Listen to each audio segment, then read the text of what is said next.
नमस्कार बंधुरा रमा ভিলেজ ফুডে সবাইকে স্বাগত জানিয়ে আজকে আবারও একটা নতুন রেসিপিতে হাজির হয়েছি।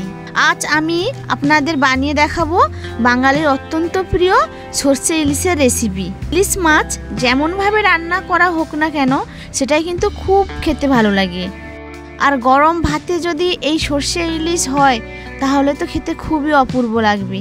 আজকে যে ইলিশ মাছের রেসিপিটি হবে সম্পূর্ণ পেঁয়াজ রসুন ছাড়া। তোমাদের কাছে অনুরোধ রইল ভিডিওটি কেউ স্কিপ না করে শেষ পর্যন্ত দেখার।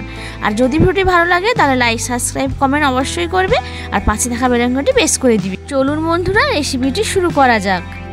এখানে আমি একটা 400 গ্রাম মতো মাছ কেটে ধুয়ে নুন হলুদ মাখিয়ে 2 মিনিট ঢাকা দিয়ে রেখে দিব।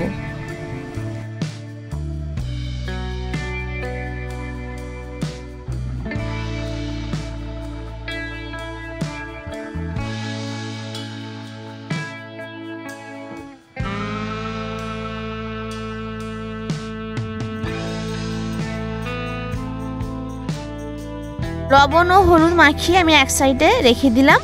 এরপরে আমি তৈরি করে নিচ্ছি মশলা। নিচ্ছি ছোট চামচের 2 চামচ মতো সর্ষে, এখানে নিয়েছি গোটা কাজু ভেঙে নিয়েছি আমি 5টা মতো, আর নিয়েছি কয়েকটা কাঁচা লঙ্কা, আর দিয়ে দিব এখানে ছোট চামচের 3 চামচ মতো টক দই। সব কিছু মশলা একসঙ্গে পেস্ট করে নেব, তো আমি একটু জল দিয়ে দিলাম। তো তোমরা দেখতেই পাচ্ছ মশলাটা আমার পেস্ট হয়ে গেছে, তো এটা একটা সাইডে সরিয়ে রেখে দিব। আমি এখানে রান্নাটা করব মাটির উনানে, তো আমি উনানটা জ্বালিয়ে দিয়েছিলাম, কড়াই গরম হতে দিয়ে দিলাম সর্ষের তেল। তো আমি সর্ষের তেলটা খানিকটা বেশি দিব, এই রেসিপিতে একটু সর্ষের তেল বেশি দিতে হবে। তারপরে দিয়ে দিচ্ছি কয়েকটা চেরা কাঁচা লঙ্কা, আর একটু কালো জিরে, আর একটু আদা বাটা। এই রেসিপিটাতে আদার পেস্ট না ব্যবহার করলেও চলে, আমি এখানে আদার পেস্ট অল্প করে ব্যবহার করেছি, কারণ আদা দিলে একটু তরকারির টেস্ট আরোই ভালো হয়, তাই একটু আমি আদার পেস্ট দিয়েছি। এরপরে দিয়ে দিচ্ছি কাঁচা মাছগুলো। আর সকল বন্ধুদের বলছি তোমরা কিন্তু আমার রেসিপিটি দেখে কমেন্ট করে বলবে রেসিপিটি কেমন হয়েছে।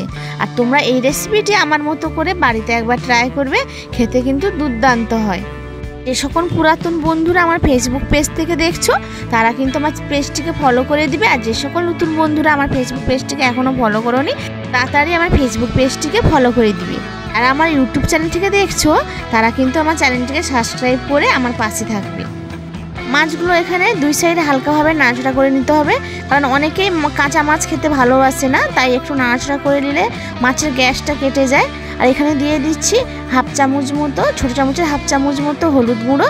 তারপরে দিয়ে দিব যেই মশলাটা আমি পেস্ট করে রেখেছিলাম ওই মশলা। আর মশলাটা দেওয়ার পরে তারপরে আমি সেই মশলাটা ধুয়ে আর একটু জল দিয়ে দিচ্ছি।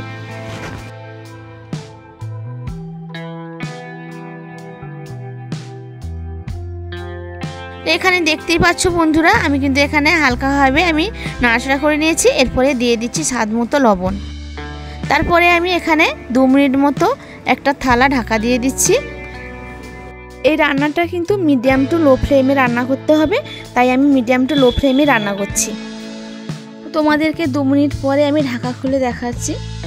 দেখো দেখতে কত সুন্দর হয়েছে, কালারটাও দারুণ এসছে, কিন্তু বারবার নাড়া দিতে হবে কারণ কড়ার নিচে লেগে যেতে পারে। এই রেসিপিটি বানাতে কিন্তু খুবই অল্প সময় লাগে, আর অল্প সময়ের মধ্যে তৈরি হয়ে যায়। তো এখন আমি এর উপরে দিয়ে দিব খানিকটা সরিষার তেল।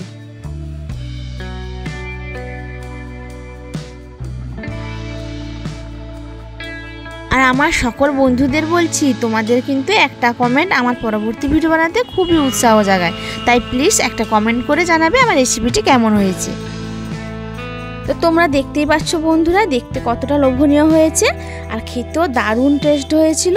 তো তোমরা একবার বাড়িতে ট্রাই করো। তো আমার রেসিপিটি রেডি হয়ে গেছে, আমি একটা বাটিতে ঢেলে নিচ্ছি। এর উপরে আরও কিছুটা সর্ষের তেল দিয়ে কয়েকটা চেরা কাঁচা লঙ্কা দিয়ে দিব।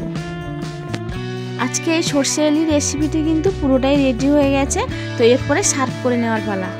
বাঙালিদের দুপুরে গরম ভাতের সঙ্গে যদি একটু ইলিশ মাছ না হয় তাহলে কি জমে বন্ধুরা। তো আমি এখানে একটু ইলিশ মাছ ভাজাও করেছি, আর নিয়ে নিচ্ছি সঙ্গে একটু ইলিশ মাছের তেল, তারপরে নিয়ে নিচ্ছি সর্ষে ইলিশ। তো তোমরা দেখতেই পাচ্ছ বন্ধুরা সর্ষে ইলিশটা কতটা দারুণ হয়েছে। তো আজকের মতো ভিডিও এই পর্যন্ত, আসবো নেক্সট কোনো একটা পর্বতে। তোমরা সবাই ভালো থেকো, সুস্থ থেকো।